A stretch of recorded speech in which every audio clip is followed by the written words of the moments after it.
لگا یہ وہی وزیر ہی ہیں کہ جب پاکستان کی فوج نے آزاد کشمیر میں جانے سے انکار کیا تھا تو یہ لشکر لے کے گئے اور آج جو آزاد کشمیر آپ کے پاس ہے انہوں نے آزاد کروایا تھا.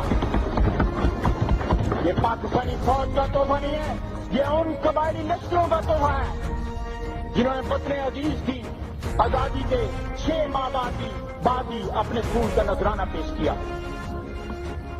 جناب والا, سینکڑوں اور ہزاروں ارب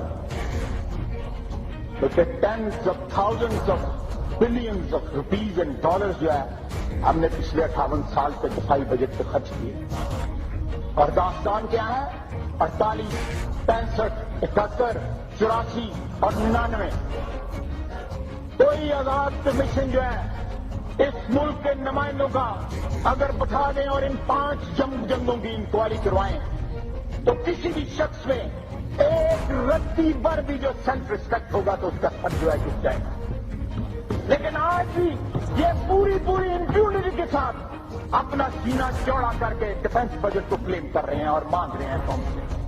قوم کی ہڈیوں سے گوشت تک جو ہے انہوں نے نچوڑ لیا ہے اور اتار لیا ہے.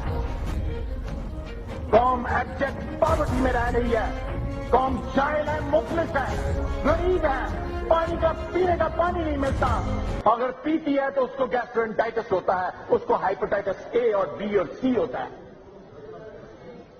آج وزیر تعلیم جو وفاقی وزیر تعلیم ہے انہوں نے ایجوکیشن کے متعلق آج سے 2 ہفتے پہلے کہا کہ صرف پنجاب میں 20,000 ایسے اسکول ہیں جن کی نہ دیواریں ہیں, نہ ان میں لیٹرینز ہیں اور نہ ان میں بنیادی سہولیات ہیں بچوں کے لیے.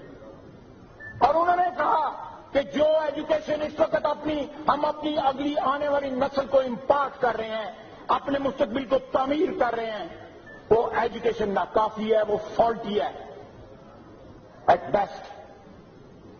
یہ ان کے وزیر تعلیم کا بیان ہے. اور جس طرح میرا بھائی چودھری منظور کا